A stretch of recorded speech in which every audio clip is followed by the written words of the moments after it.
گزشتہ سوالات میں ایک سوال یہ بھی ہے کہ گندی فلمیں دیکھنے کا عادی ہوں، پہلے روز دیکھتا تھا، اب ہفتے میں ایک بار ایسا ہو رہا ہے، اس سے کیسے بچا جائے؟ یہ بات بار بار آپ کے سامنے آ چکی ہے۔ بعض دفعہ نئے لوگ ہوتے ہیں اور بعض دفعہ آدمی اس میں غور نہیں کرتا، غور کرنے سے اس کو اس بات کا جواب اپنے من سے ہی مل جاتا ہے۔ وہ یہ ہے کہ حضرت حکیم الامت رحمۃ اللہ علیہ فرماتے ہیں جو چیزیں اختیاری ہیں، یعنی بندہ ان کو اختیار کر سکتا ہے، بندے کی طاقت میں، تو جو چیزیں اختیاری ہیں انہیں اختیار کا استعمال کر کے خود ہی چھوڑنا ہوگا، اور جو چیزیں غیر اختیاری ہیں تو غیر اختیاری کا بندہ مکلف نہیں، اس لیے اللہ سوال نہیں فرمایا۔ یہ بہت آسان نسخہ ہے، اس کو حضرت نے الیم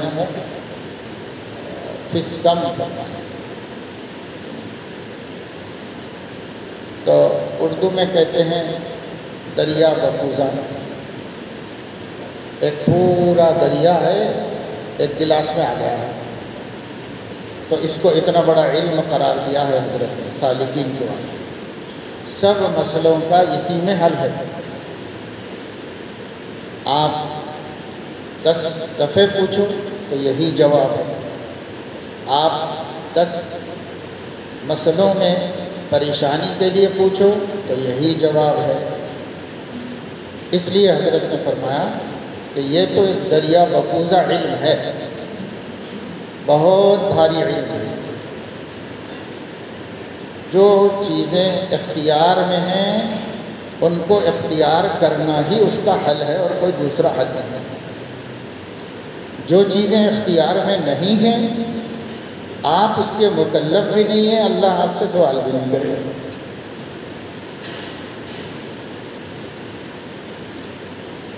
مثال کے طور پر پہلی نظر ہے کہ آدمی راستہ چل رہا ہے، اسے کوئی بورڈ دیکھنا ہے، کوئی جگہ ڈھونڈنا ہے، کوئی بس تلاش کرنی ہے، کوئی آٹو والے سے بات کرنا ہے، تو کچھ تو اس کو کام رہتا ہے راستے میں، اس کام کی وجہ سے یا نہیں تو کم از کم اپنے آگے راستہ دیکھنے کے لیے بھی آنکھیں کھلی رکھنی پڑے گی، بند تو نہیں کر سکتا، اور بالکل نیچے بھی نہیں رکھ سکتا، تو چلے گا کیسے؟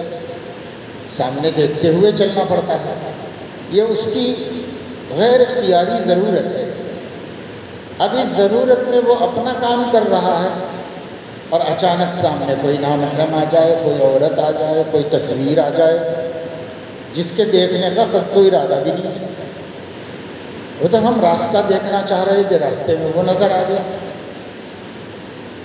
تو یہ نظر نہ آنا ہمارے اختیار میں نہیں ہے، اس لیے حضرت علیہ السلام نے فرمایا کہ پہلی نظر معاف ہے، مطلب پہلی دفعہ دیکھنا معاف نہیں ہے، دکھ جانا معاف ہے، کیونکہ دکھ جانا آپ کے اختیار میں ہے، ہمارے اختیار میں نہیں ہے دکھ جانا۔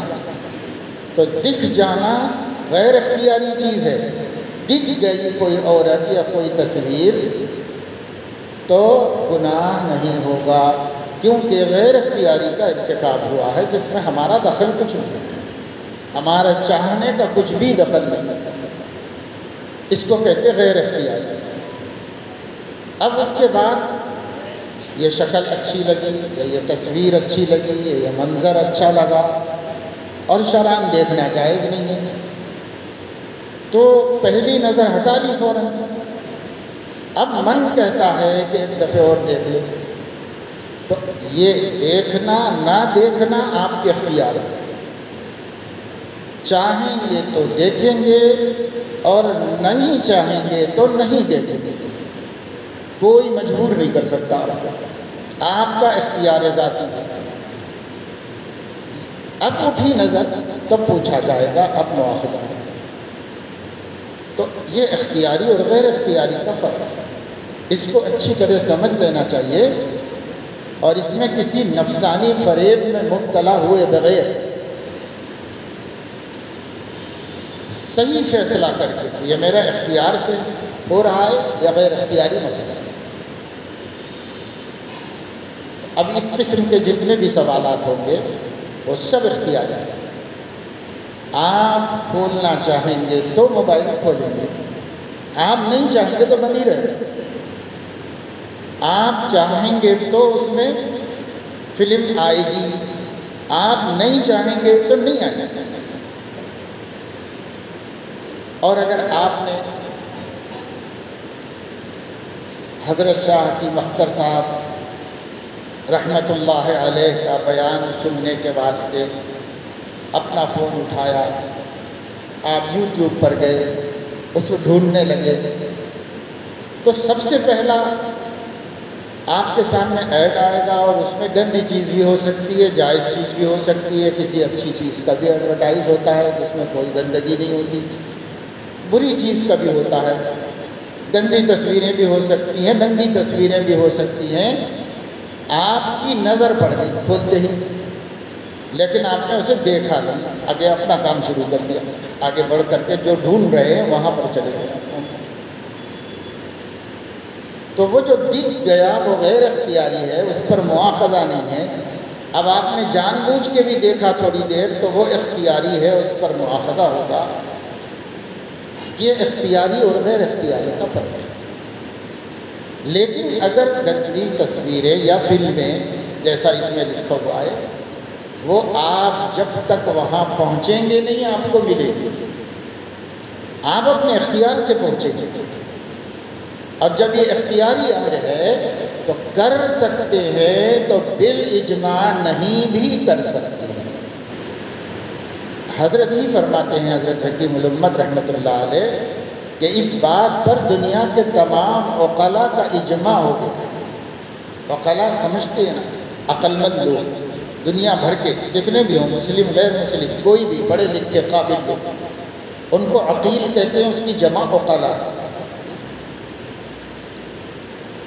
تو حضرت فرما رہے ہیں اس پر پوری دنیا کے عقلاء کا اجماع ہے کہ جو کام آدمی کر سکتا ہے نہیں کر بھی سکتا ہے، جو کر سکتا ہے اسے نہیں کر بھی سکتا ہے۔